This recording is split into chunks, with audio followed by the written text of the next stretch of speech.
प्यारे बच्चों, आप लोगों के ये सामने हम ज्यामिति रचनाएं शुरू करने जा रहे हैं कक्षा 10 के लिए। और जो भी बच्चे हैं वो इस रचना को ध्यान से देखेंगे, लेकिन इसके लिए सबसे ज़रूरी चीज़ ये है कि हमारे पास पर्याप्त चीज़ों का रहना ज़रूरी है। जैसे पेंसिल हुआ, रबर हुआ, कटर हुआ, गोला प्रकार हुआ, चांदा हुआ, ये स्केल हुआ, इन सब सारी चीज़ों का होना बहुत ही ज़रूरी है। तो सबसे पहले हम लोग ये एक छोटा सा रचना है उसके बारे में हम अध्ययन कर लेते हैं कि किसी समबाहु त्रिभुज के बाह्य परिवृत्त की रचना कीजिए जबकि वृत्त की त्रिज्या 7 सेंटीमीटर है। इसके बाद एक क्वेश्चन और है, उसमें दिया रहता है कि वृत्त का जो केंद्र है वो पता नहीं रहता है। तो सबसे पहले हम वृत्त का केंद्र पता करते हैं, उसके बाद रचना बनाया जाता है। तो चूंकि इसमें दिया हुआ है इसलिए सबसे पहले हम क्या करते हैं, सर्वप्रथम स्केल से, यहाँ क्योंकि 7 सेंटीमीटर दिया हुआ है तो आप लोग नाप करके 7 सेंटीमीटर की एक रेखा आप खींच लीजिए। ये 7 सेंटीमीटर की एक रेखा आप खींच लीजिएगा। ये देखिए, मान लेते हैं ये 7 सेंटीमीटर की एक रेखा AB, नामकरण इसका हम रख देते हैं, ये AB है। और दूसरी चीज, समबाहु त्रिभुज की बात कर रहा है, अर्थात ये ऐसा त्रिभुज होना चाहिए जिसके तीनों भुजा बराबर हो। अब A को केंद्र मान लेते हैं और ये देखिए, ये दूरी हम B तक ले लेते हैं, A से B तक, और यहाँ एक आर्क लगा देते हैं ऐसे। फिर वही दूरी लेकर के B को केंद्र मानते हैं, एक दूसरा आर्क हम यहाँ लगा देते हैं। अब हम क्या कर देते हैं, जहाँ पे दोनों आर्क एक दूसरे को काट रहे हैं वहीं से हम बिंदु B को और A को मिला देते हैं। ये देखिए, ये हमने B को मिला दिया और यहाँ से ये पुनः हम A से मिला देते हैं। ये अब ये आपका एक समबाहु त्रिभुज तैयार हो गया और जिसकी प्रत्येक भुजा 7 सेंटीमीटर होगी। और यहाँ जहाँ आर्क ये काट रहा है इसको हम मान लेते हैं बिंदु, नाम दे देते हैं C। अब हम क्या करेंगे कि ये जो समबाहु त्रिभुज है इसके 3 भुजा हो गए। एक भुजा AB है, दूसरा भुजा BC है और तीसरा भुजा AC है। अब हम क्या करेंगे, सबसे पहले इन समबाहु त्रिभुज के 2 भुजाओं को अर्धक कर देते हैं। अर्धक का मतलब आधा कर देते हैं। अब आधा कैसे किया जाता है वो 9th में आपको बताया गया था, यहाँ हम आपको फिर से एक बार कर देते हैं। सबसे पहले हम जो AC भुजा है उसका अर्धक कर देते हैं। हम A को केंद्र मान लेते हैं, ये ऐसे, और आधे से अधिक दूरी लेकर के एक आर्क हम यहाँ लगा देते हैं, दूसरा आर्क हम यहाँ लगा देते हैं, ये चीज़ ये। फिर वही दूरी लेकर के हम C को केंद्र मानते हैं और एक आर्क हम यहाँ लगा देते हैं और दूसरा आर्क हम यहाँ लगा देते हैं। ठीक, फिर से रिपीट कर देते हैं।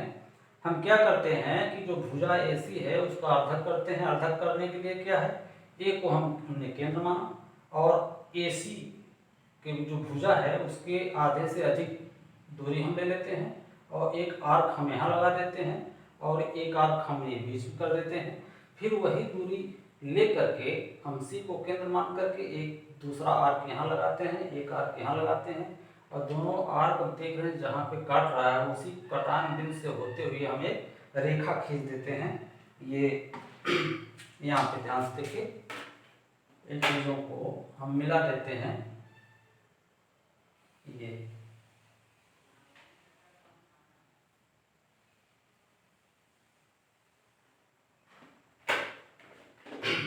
अब ये जो रेखा हमने खींचा है ये मान लेते हैं रेखा L है, इसका नाम रख देते हैं रेखा L। यही जो रेखा L है यहाँ पे डिवाइड कर रहा है, इसको मान लेते हैं M।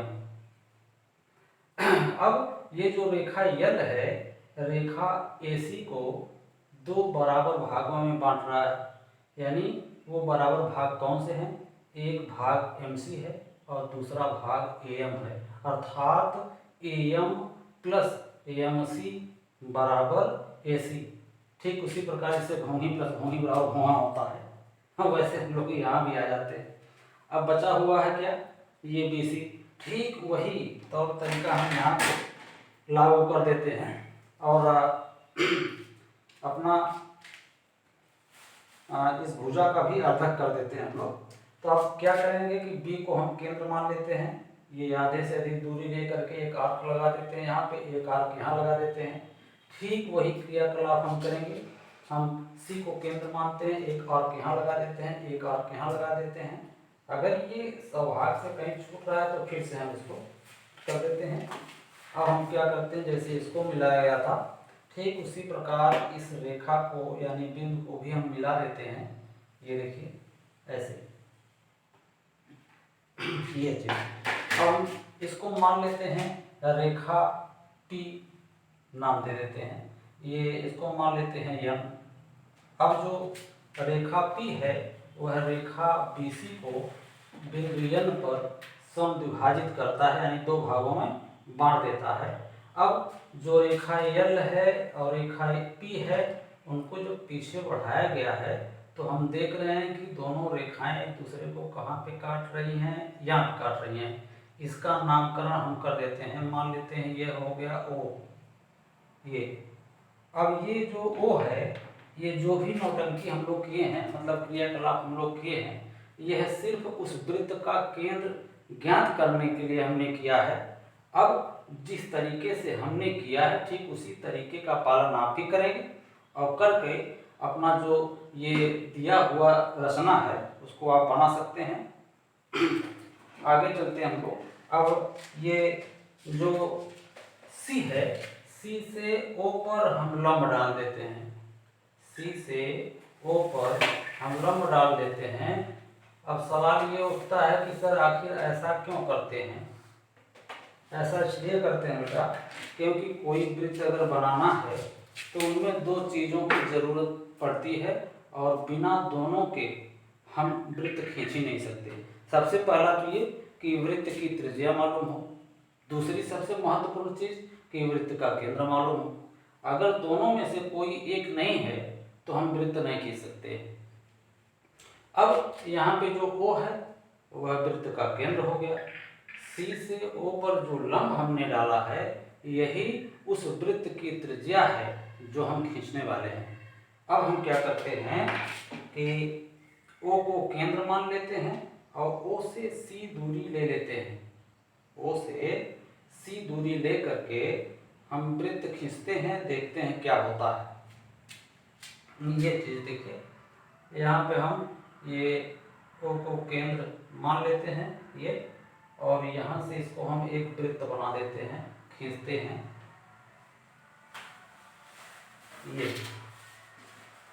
ये देखिए स्पष्ट हो रहा है बेटा कि जो भी वृत्त हमने बनाया है वह ये समबाहु त्रिभुज के न तो अंदर है और न ही बाहर है।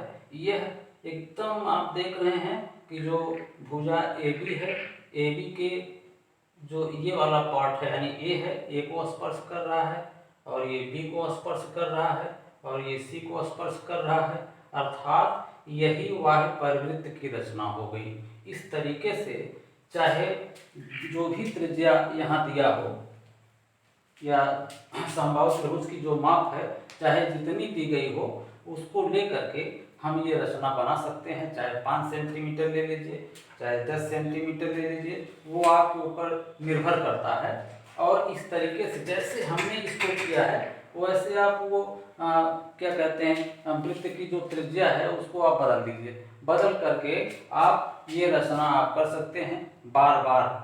और जो प्रक्रिया हमने यहाँ पे बताई, जिस तरीके से हमने इसको बनाया है वही तरीका आप अपना आप अख्तियार करेंगे और रचना आपका क्लियर हो जाएगा। यहाँ पे एक हो गया।